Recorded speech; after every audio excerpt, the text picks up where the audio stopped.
सभी को नमस्कार। आज हम बात करेंगे इन्फ्लेमेशन के बारे में। इन्फ्लेमेशन एक बहुत ही इम्पोर्टेंट टॉपिक है, एग्ज़ाम वे में भी और क्लिनिकल वे में भी। और ये बहुत ही इम्पोर्टेंट टॉपिक है जो एग्ज़ाम में आता रहता है। तो इन्फ्लेमेशन होता क्या है?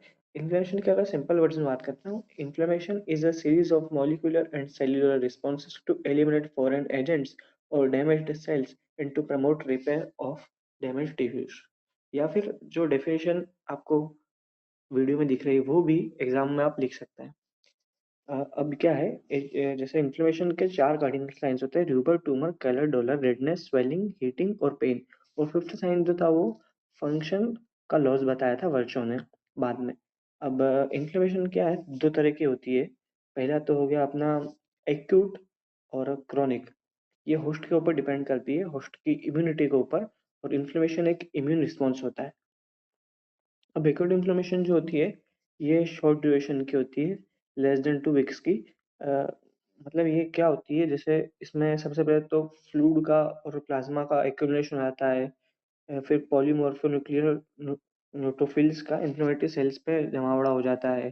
फिर क्रोनिक इन्फ्लेमेशन की बात करें तो ये लॉन्गर ड्यूरेशन की होती है। या फिर ऐसा होता है कि जो एक्यूट का जो कॉजेटिव एजेंट रहता है, वो वहाँ पर टिका रहता है, जिसके कारण से बाद में क्रोनिक इन्फ्लेमेशन हो जाता है। ये जो आप डेफिनेशंस जो आपको वीडियो में दिख रहे हैं, ये आप एग्जाम में लिख सकते हैं। ये एग्जाम पॉइंट ऑफ व्यू से बहुत बढ़िया है। और अंत में हम वीडियो के अंत में हम जो ट्रीटमेंट प्रोटोकॉल्स हैं, नया और पुराना, उसके बारे में भी बात करेंगे इन्फ्लेमेशन के। तो अब आगे बात करते हैं। एक्यूट इन्फ्लेमेशन क्या होता है कि जैसे एक कंटिन्यूअस प्रोसेस है, इसमें दो इवेंट्स होते हैं, वेस्कुलर और सेल्युलर। ये आगे हम बात करते हैं। वेस्कुलर इवेंट्स में क्या होता है, माइक्रोवेस्कुलेचर जो आर्टेरियल्स, कैपिलरीज और वेनी होते हैं, इनमें सबसे पहले इंजरी का रिस्पॉन्स ये देते हैं। और फिर हीमोडायनामिक चेंजेस भी होते हैं। अब यहाँ पर जो क्रोनिक इन्फ्लेमेशन के सिस्टमिक इफेक्ट्स है, फीवर हो गया, एनीमिया हो गया, ल्यूकोसाइटोसिस हो गया, इंक्रीज ऑफ एएसआर हो गया, अमाइलॉइडोसिस हो गया। क्रोनिक इन्फ्लेमेशन दो टाइप की होती है, नॉन स्पेसिफिक और specific. When the irritant substance produces a non-specific chronic inflammatory reaction with formulation of granulation tissue and healing by fibrosis। और दूसरी होती है स्पेसिफिक,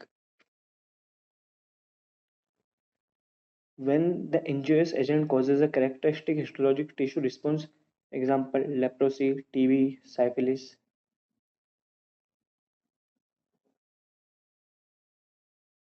अब इसमें ट्रीटमेंट के बारे में बात करते हैं। RIC न्यूमेरिक केस का रेस्ट, आई सप्लाई, कंप्रेशन और एलिवेशन, ये पुराना प्रोटोकॉल है WHO के अनुसार। ये एक्यूट इन्फ्लेमेशन में काम आता है, ब्लड प्रेशर को डिक्रीज करता है, ये इमरजेंसी में काम आता है।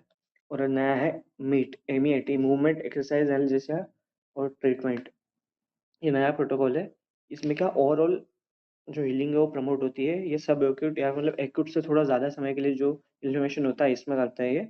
इसमें हॉट आप दे सकते हैं, उसमें आइस दे सकते थे। और उसमें एक्सरसाइज नहीं करनी होती है, लेकिन इसमें एक्सरसाइज करनी होती है। और उसमें क्या, अपने जहाँ पे इन्फ्लेमेशन हो उसको ज़्यादा से ज़्यादा ऊँचा उठा के रखना पड़ता है, लेकिन इसमें एक्सरसाइज करनी होती है ताकि ब्लड फ्लो बढ़े।